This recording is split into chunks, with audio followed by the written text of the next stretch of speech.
सभी को नमस्कार। कुछ दिन पहले हमने इतिहास कक्षा 12 अध्याय प्रथम का टेस्ट लिया था, भारत का वैभवपूर्ण अतीत। और उसमें जितने भी क्वेश्चन मैंने बनाए थे वो परीक्षा के दृष्टिकोण से बहुत इम्पोर्टेंट हैं। सभी ने पार्टिसिपेट किया, अच्छी तरह से ईमानदारी से काम किया, सभी बधाई के पात्र हैं। और अभी हम एक एक क्वेश्चन पर डिस्कशन करते हैं, क्योंकि एक एक स्टूडेंट को रिप्लाई करना इतनी सुविधा नहीं और इतना टाइम भी नहीं होता। तो सभी अपना मूल्यांकन कर ले में। मैंने ये प्रश्न क्यों डाले हैं, एक एक प्रश्न की अलग इम्पोर्टेंस है, वो आपको बता देता हूँ। और नेक्स्ट अपने टेस्ट कब रखें, दूसरे अध्याय का, पूरे अध्याय का रखा जाए या मौर्य काल का अलग और गुप्त काल का और चोल अलग, इस तरह से आप बता देना। तो अभी हम स्टार्ट करते हैं।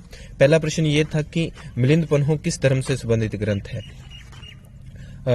ये प्रश्न जो है, देखिए मैंने क्यों डाला, क्योंकि 2-3 दफा ये प्रश्न बोर्ड में पूछा गया है। पहली बार कि मिलिंद पन्हो में किसका वार्तालाप है, तो हमने ये पढ़ चुके हैं हम, मिनांडर और नागसेन का, राजा मिनांडर और बौद्ध भिक्षु नागसेन का उसमें वर्णन मिलता है। और एक बार ये पूछा गया है कि मिलिंद पन्हो किस भाषा का ग्रंथ है, तो ये पाली भाषा का ग्रंथ है। और मैंने आपसे पूछ लिया कि धर्म, तो ये बौद्ध धर्म है। इतनी बात होगी। मिलिंद पन्हो के बारे में 3 तरह की बातें आती हैं, तो ये आपने रटना ही है कि बौद्ध धर्म से संबंधित कुछ भी पूछा जाए तो लगभग वो पाली भाषा में है, और जैन धर्म का पूछा जाए वो प्राकृत भाषा में है। मैं इस तरह से वीडियो क्यों बना रहा हूँ, क्योंकि 2-3 दिन से वीडियो बन नहीं पाई, तो कल की जो वीडियो होगी वो आपको व्हाइट बोर्ड पर ही मिलेगी। तो सोचा जल्दी से आपको प्रश्नों को हल करवा दूं इसी तरह बिना बोर्ड। तो जो भी वीडियो देख रहे हैं, अब आपको कमेंट भी नहीं कईयों को करना आता, कईयों को सब्सक्राइब नहीं करना आता। कुछ स्टूडेंट्स की ये समस्या है कि उन्हें सब्सक्राइब लाइक का कुछ पता ही नहीं है। तो नीचे ऐसे करके एक बटन दिया होता है लाइक का, अंगूठा ऊपर की तरफ, तो वो लाइक का होता है, और वहीं पास में सब्सक्राइब होता है, तो आप सब्सक्राइब कर लें ताकि हर वीडियो आप तक पहुंचे। नेक्स्ट क्वेश्चन था कि जैन और बौद्ध साहित्य मुख्यतः किस भाषा में लिखा गया है। तो कईयों को याद नहीं रहता, तो ये आपने लिख लिख के याद करना है। जैन प्राकृत जेपी, और बौद्ध साहित्य जो है वो पाली भाषा में है, वो बीपी कर लेना। बौद्ध पाली हालांकि दोनों ही पै से है, तो ये साधारण सीधा पै है, वो पै के बीच में रह है, तो बीपी से आप याद रख लेना कि बौद्ध पाली, बौद्ध पाली, क्योंकि छोटे छोटे प्रश्न इसी तरह के आते हैं और फिर आपको वहां कंफ्यूजन होगी। 3 नंबर प्रश्न जो है वो रखने का क्या औचित्य है, आगम और संगम। देखो, आगम साहित्य, संगम साहित्य लिखने में एक जैसे नाम है, तो आपको मैंने सोचा कंफ्यूजन ना हो, इसलिए मैंने दोनों को डाल दिया। आगम साहित्य का संबंध किससे है, तो आगम साहित्य जो जैनियों का साहित्य है उसको आगम साहित्य कहते हैं। तो ये किस भाषा में हो गया, ये हो गया प्राकृत भाषा में। अब बात आती है कि संगम, आगम जैसा ही शब्द है संगम, तो संगम साहित्य किसका है, संगम साहित्य है जो तमिल भाषा का 3री शताब्दी ईसा पूर्व में साहित्य लिखा गया, तमिल भाषा का। तो तमिल साहित्य को क्या कहते हैं, संगम साहित्य। यहाँ आपको ये याद रखना है कि तमिल साहित्य के प्रणेता कौन है, किसकी देन है ये साहित्य, तो ये हमें याद रखना है। अगस्त्य जो ऋषि थे उसने इस साहित्य की रचना की थी। अब हम बात करते हैं फायान और हवेनसांग। देखिए 2-3 बातें होती हैं जो कंफ्यूज करती है, और इतिहास में ये प्रश्न आने की संभावना ही होती है। एक तो संवत, आपने तीनों संवत एक साथ लिख के याद करने हैं। कौन से, शक संवत और गुप्त संवत और विक्रमी संवत। ठीक है, हालांकि कुषाण कट है तो आप चाहे इसे ना आए, पर आप याद कर लेना, क्योंकि वैभवपूर्ण अतीत में इसका जिक्र आता है। तो ये तीनों संवत, ये 78 ईस्वी में है, ये 319-20 ईस्वी में है, और विक्रमी संवत जो है वो 57 ईसा पूर्व में है, तीनों एक साथ। उसी तरह मैंने पूछा कि फायान किसके समय आया और हवेनसांग किसके समय आया, तो ये हमें याद रखना है से हवेनसांग और है से है हर्षवर्धन। फायान वैसे याद रख लेना कि चंद्रगुप्त द्वितीय यानी कि चंद्रगुप्त विक्रमादित्य के समय ये भारत आया था।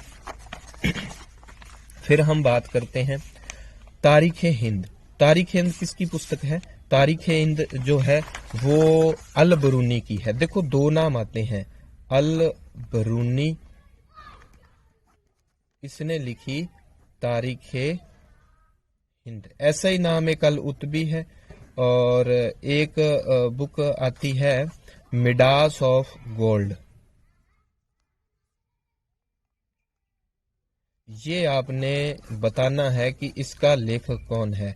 बाय मिस्टेक मैंने पहली वीडियो में मिडास ऑफ गोल्ड के लेखक का नाम अल उतबी बता दिया था, तो बता ही देता हूं, अल उतबी नहीं है, इसके लेखक का नाम है अल मसूदी। ये आप ध्यान रखना, दोनों बुक इंपॉर्टेंट है परीक्षा के दृष्टिकोण से। तो मिडास ऑफ गोल्ड अल मसूदी, ये अल बरूनी।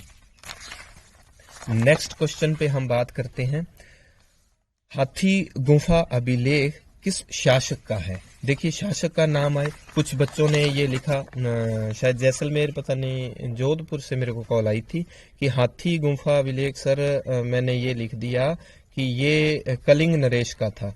तो मैंने कहा इसके लिए आपको 1 नंबर नहीं मिलेगा, इसके लिए आधा नंबर कट हो जाएगा, क्योंकि कलिंग का तो राजा था, पर राजा का नाम भी हमें लिखना है, तो वो राजा का नाम था खारवेल। कलिंग नरेश, कलिंग का जो राजा है खारवेल, उसका अभिलेख है। इसका जिक्र क्यों आया? इसका जिक्र इसलिए आया कि जब जो अशोक था, अशोक आक्रमण करता है कलिंग पर 261 ईसा पूर्व में, तब हाथी गुफा अभिलेख बताता है कि उस समय कलिंग का राजा जो था वो नंदराज था। ये हमें ध्यान रखना है। अब हम बात करते हैं कि किस वंश के शासकों ने भारत में स्वर्ण सिक्के प्रचलित किए। किस वंश के शासकों ने, तो यहां हमने ये देखना है कि जो स्वर्ण सिक्के जारी किए थे, ये ज्यादातर स्टूडेंट्स ने गलत किया है। गलत करने का कारण मेरे को पता नहीं चला। कुछ स्टूडेंट्स ने इसका उत्तर जो है वो गुप्त माना। गुप्त नहीं, हमारी 12वीं की बुक के अकॉर्डिंग हमें पढ़ना है।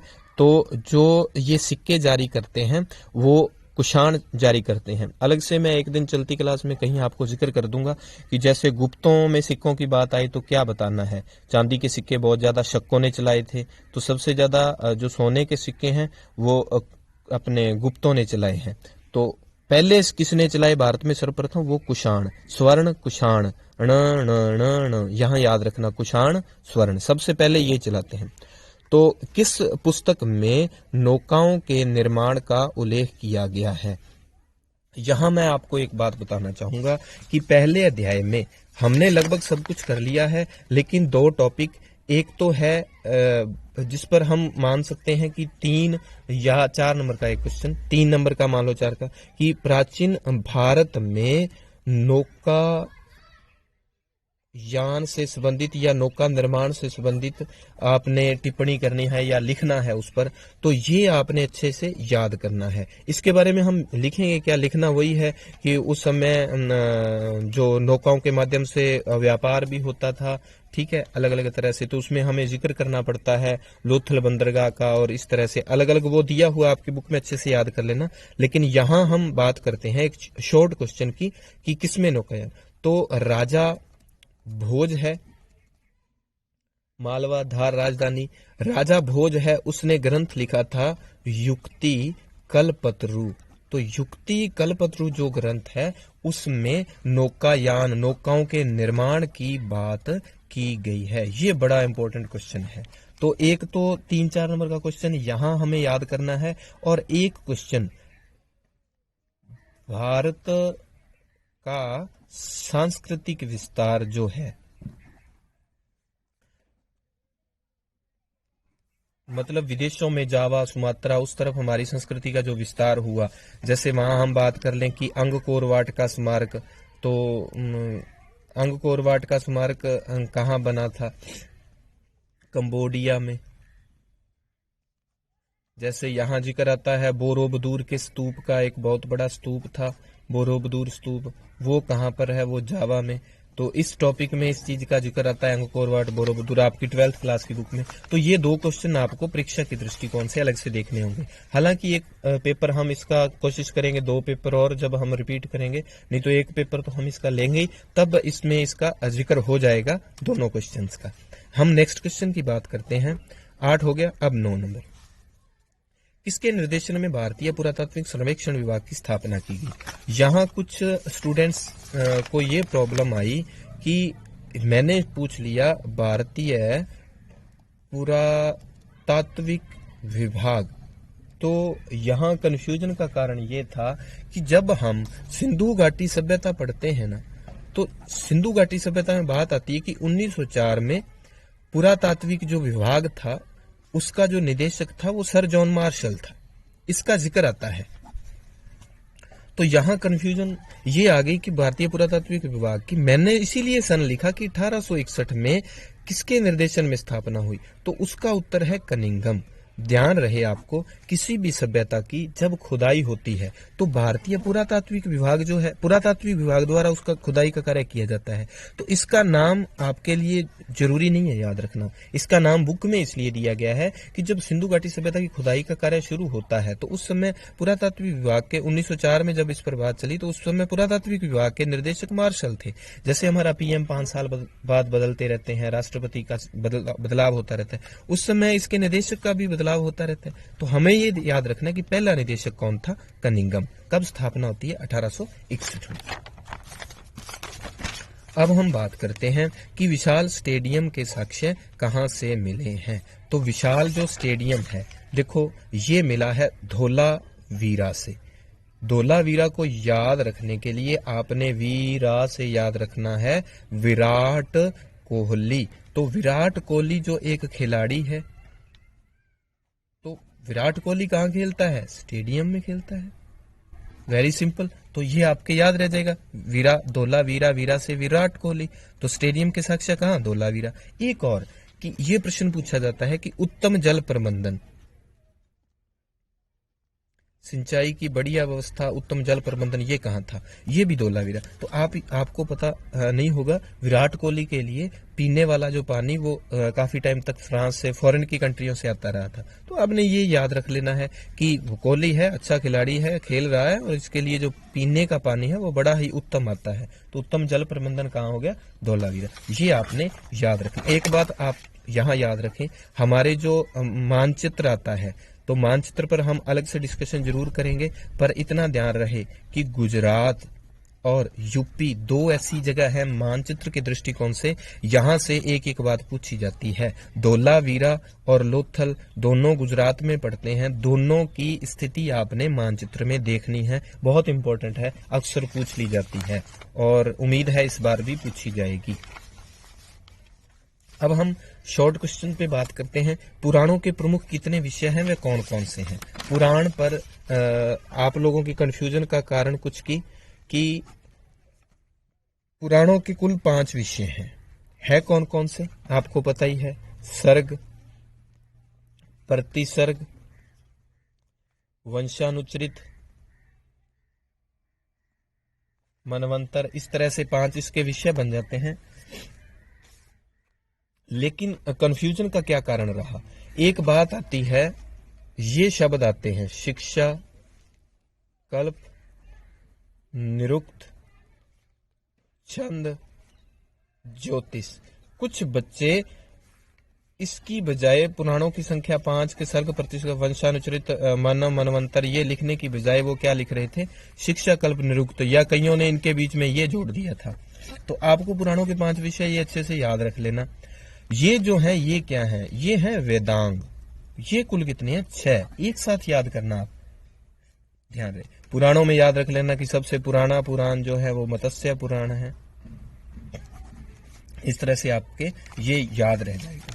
तो वीडियो बड़ी ना हो इसलिए जल्दी इसको समाप्त करते हैं। राजतरंगिणी पर टिप्पणी लिखनी है आपने। तो राजतरंगिणी के बारे में मैंने वीडियो में ज्यादा बताया नहीं था, तो आपने इतना ध्यान रखना है कि कब इसकी रचना होती है, 1145 से 47 के मध्य। उस समय कश्मीर में लोहार वंश का, देखो कलहण कहाँ का था, कश्मीर का था, तो लोहार वंश है, वहां का राजा था जय सिंह। तो जय सिंह के दरबार में कलहण द्वारा इस पुस्तक की रचना की जाती है। तो राजतरंगिणी का अर्थ होता है नौका से संबंधित ही होता है, नाव से संबंधित। और इसमें कौन सा इतिहास है, इसमें है कश्मीर का इतिहास। तो ये राजतरंगिणी के बारे में आप शॉर्ट क्वेश्चन अच्छे से याद कर लेना। अब बात आती है पुस्तकों की। बुद्ध चरित्र किसकी है, मुद्रा राक्षस किसकी है, वृत्त कथा मंजरी किसकी है, कथा सरित सागर। तो कथा सरित सागर सोमदेव की, वृत्त कथा मंजरी जो है वो क्षेमेंद्र की है, मुद्रा राक्षस जो है वो विशाख दत्त की है, और बुद्ध चरित्र जो है वो अशव घोष की है। ये आपने ध्यान रखना है। तो इन किताबों को अच्छे से याद कर लेना। ये प्रश्न आपकी बुद्धि को देखने के लिए होता है कि आप कैसा सोचते हैं और कैसा लिख सकते हैं। ऐसा प्रश्न एक आता है, जैसे अगर आप सांगा की जगह होते क्या करते, और आप पृथ्वीराज चौहान की जगह होते क्या करते। तो आरएएस मेंस में भी ऐसे क्वेश्चन अक्सर पूछे जाते हैं। तो सिक्के प्राचीन भारतीय इतिहास की जानकारी के महत्वपूर्ण स्रोत हैं, आप कैसे कह सकते हैं। तो देखो, सिक्के से हमें लगभग सही लिखा था सबने, इसलिए इस पे मैं ज्यादा नहीं बोलूंगा। अब आप देखो, किसी के सिक्के पर वीणा बजाते हुए दिखाया गया है, किसी के सिक्के पर धर्म से संबंधित या तो लक्ष्मी का या नंदी का ऐसे फोटो बना दी गई। तो आप सोच लो, किसी के सिक्के पर जय बजरंग बली लिख दिया तो उससे क्या पता चलेगा वो किस धर्म से मानो। अब वीणा बजाते किसको दिखाया गया है सिक्के पे, ये आपको पता ही है, समुद्रगुप्त। ये इंपॉर्टेंट क्वेश्चन। तो सिक्के से हमें क्या जानकारी मिलती है। अब बात कि एक सिक्के पे धर्म से संबंधित बात लिखी है, तो सिक्के से कौन सी जानकारी मिल गई, धार्मिक। वीणा बजाते दिखाया गया है तो राजा की क्या पता चल गई, रुचि। किसी मान लो कि उड़ीसा में कोई सिक्का मिल गया, जैसे नासिक में जोगल थंबी से सिक्कों का ढेर मिला है, सातकर्णी वंश, गौतमी पुत्र सातकर्णी, सातवाहन वंश से। तो अपने बयाना में गुप्तों से संबंधित सिक्कों का ढेर मिला है। तो वो उससे क्या पता चलता है, राज्य की सीमा का, कि कितना लंबा साम्राज्य था उनका, राजा की रुचि का पता चल गया। तो सिक्के पे कोई कलात्मक चीज उकेरी गई है, तो इससे क्या पता चलता है, इससे उस समय की कला का पता चलता है। जैसे मेसोपोटामिया के अभिलेखों में सिंधु घाटी के लिए कौन सा शब्द यूज किया गया है।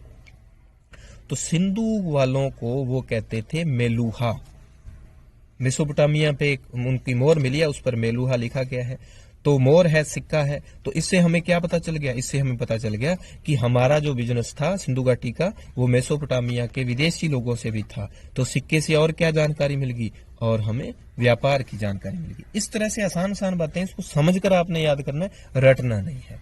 अब हम आगे बात करते हैं, वंशावली क्या है। इसको तो लगभग सभी जानते हैं कि प्राचीन समय में, अब भी मरुस्थल के कुछ क्षेत्रों में आते हैं, तो भाट और चारण जाति द्वारा और भी अलग जातियां थी, भाट चारण बंजारा। ये लोग क्या कि गांव में घूम घूम करके जो जिसके मान लो घर पे गए, तो उस घर का जो मुखिया होगा उसकी मौजूदगी में वो क्या करेंगे, प्राचीन समय से लेकर अब तक जो उनका जो परिवार रह रहा है, तो उससे वो बात करेंगे कि आपके दादा ये थे, परदादा ये थे, अब आपकी पीढ़ी में कौन कौन है, क्या काम करते हो।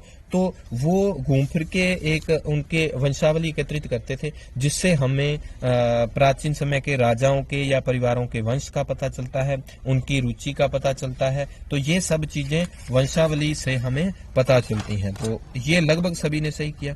मृद पात्र संस्कृतियां भी लगभग सभी का सही था। मृद पात्र, मृद का मतलब होता है मिट्टी, मिट्टी का जो बर्तन, वो 4 तरह के मिट्टी के बर्तन मिले हैं, ये लगभग सभी ने सही किए थे। गेरुए रंग वाले, काले व लाल, और सलेटी और चित्रित दूसरा वो मृदभांड संस्कृति जो मिली है, उत्तरी काली चमकीली परंपरा वाले। तो 4 तरह के ये मृदभांड मिले हैं, इंपॉर्टेंट है, आप देख लेना। तो अब बात आती है सिंधु घाटी सभ्यता के उद्योग। अब ध्यान रहे आपको कि सिंधु घाटी जो सभ्यता है, सिंधु घाटी जो सभ्यता है, उससे संबंधित क्या क्या याद करना है। मोहर निर्माण कला, हमें क्या याद करना है, मोहर निर्माण कला। सिंधु वालों का धर्म हमें कैसा था वो याद करना है। सिंधु वालों का व्यापार कैसा था ये हमें याद करना है। और हमने क्या पूछा, हमने पूछा उद्योग। देखो, इसको रटना नहीं, सिंपल सी बात बताता हूं आपको, आपने कैसे याद करना है। उद्योग जो था, पहली लाइन तो वो बना के लिखनी होती है कि सिंधु घाटी सभ्यता में उद्योग धंधे काफी उन्नत अवस्था में थे, उन्नत अवस्था में थे। जैसे कि उन्नत अवस्था में थे। अब आप ये कह दो कि विभिन्न तरह का औद्योगिक कार्य होते थे, बहुत सारे जो कलाकृतियां मिली हैं उनमें कुछ तांबे की हैं और कुछ कांसे की हैं, अलग अलग कलाकृतियां। अब देखो, तांबे के बारे में लिखना है आपने, कांसे के बारे में लिखना है, मणके बनाते थे उसके बारे में लिखना है आपने, और मिट्टी की कलाकृतियां मिली हैं इसके बारे में लिखना है। तो तांबे के बारे में आप लिख दो। पहले आप लिखोगे कि उद्योग धंधे काफी उन्नत थे, तो वहां से तांबे व कांसे की काफी कलाकृतियां मिली हैं।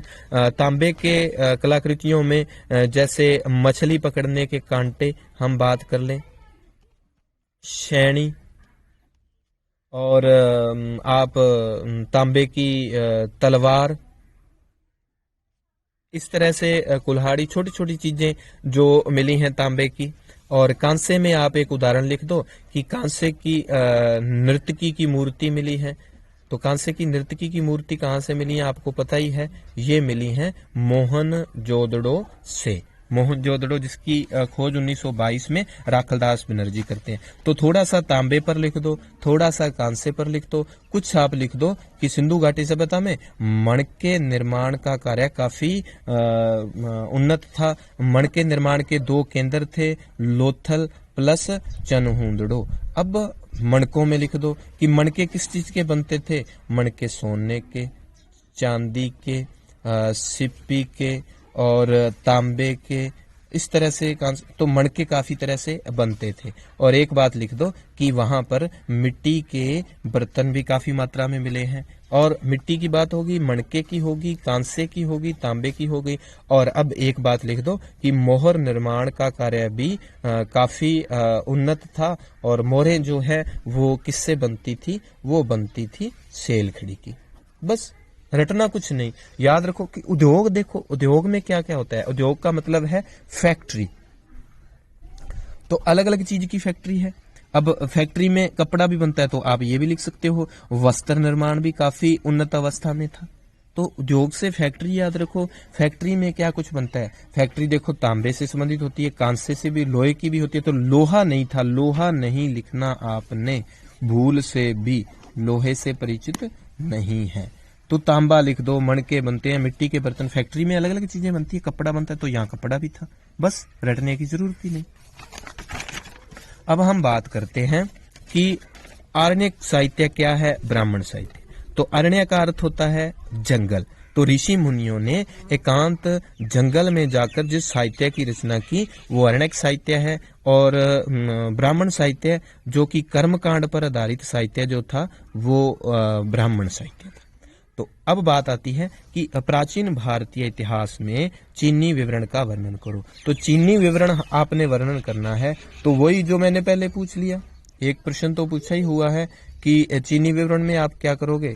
चीनी विवरण में आपको लिखना होगा फायान के बारे में, उसकी रचना कौन सी है, आपको हवेनसांग के बारे में, किसके समय आया, बता दिया, चंद्र द्वितीय। हवेनसांग हर्ष के समय, सीयू की रचना इसकी, और एक इत्सिंग जो 7वीं सदी में आता है। इनके बारे में थोड़ा थोड़ा आपने लिख देना है। ये मैंने आपको चीनी साहित्य पूछ लिया, तो आपको विदेशी साहित्य का क्या योगदान है, चीनी साहित्य हो गया, ब्राह्मण साहित्य हो गया, जैन, बौद्ध, ऐसे अलग अलग तरीके से आप कर लो, अच्छे से याद रह जाएंगे।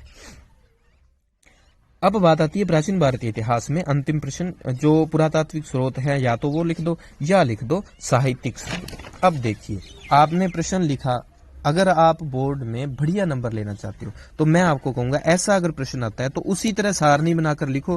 पुरातात्विक स्रोत आप अलग लिख रहे हो तो पुरातात्विक लिख के और अच्छे से सारणी बनाओ। पुरातात्विक में वो अभिलेख लिखो, उत्खनन से प्राप्त सामग्री लिखो, सिक्के, मोहरें, जो जितना कुछ भी है, और वो सब बना के फिर अलग अलग नीचे, जैसे मैंने आपको वीडियो में बनाई थी और बुक में भी दी हुई है, तो पुरातात्विक के अलग आप एक छोटी सी सारणी बना के फिर एक एक का थोड़ा थोड़ा वर्णन कर दो। ये बहुत ही बेहतर तरीका है नंबर लेने का, और जो इम्पोर्टेंट चीज होती है उसको अंडरलाइन कर दिया करो। अब आप उम्मीद है अच्छे से समझ चुके होंगे ये सारा प्रश्न पत्र जो मैंने आपको हल करवा दिया है। यहाँ हमने इसके बारे में बात की है। अगर आपने इसका स्क्रीनशॉट लेना है तो मैं इसको ऐसे कर देता हूँ, ये आप स्क्रीनशॉट ले सकते हैं।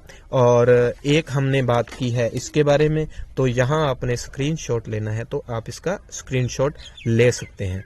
तो कमेंट करके बताएं आप कि हम जो हैं आगे का टेस्ट कब रखें और टेस्ट का विषय क्या रहे, पूरा दूसरा अध्याय या पहला अध्याय में, दूसरे अध्याय में हम केवल मौर्य गुप्त में से एक रख लें, ये बताना। और जो लिंक है चैनल का व्हाट्सएप पे बनाया हुआ है, अपने दोस्तों को ऐड करो ताकि ज़्यादा से ज़्यादा लोगों को इससे फ़ायदा मिल सके अपनी इस सेवा का। धन्यवाद। जय हिंद, जय भारत। और आप ईमानदारी से बताना स्वयं का मूल्यांकन करके कि कितने नंबर आ रहे हैं आपके।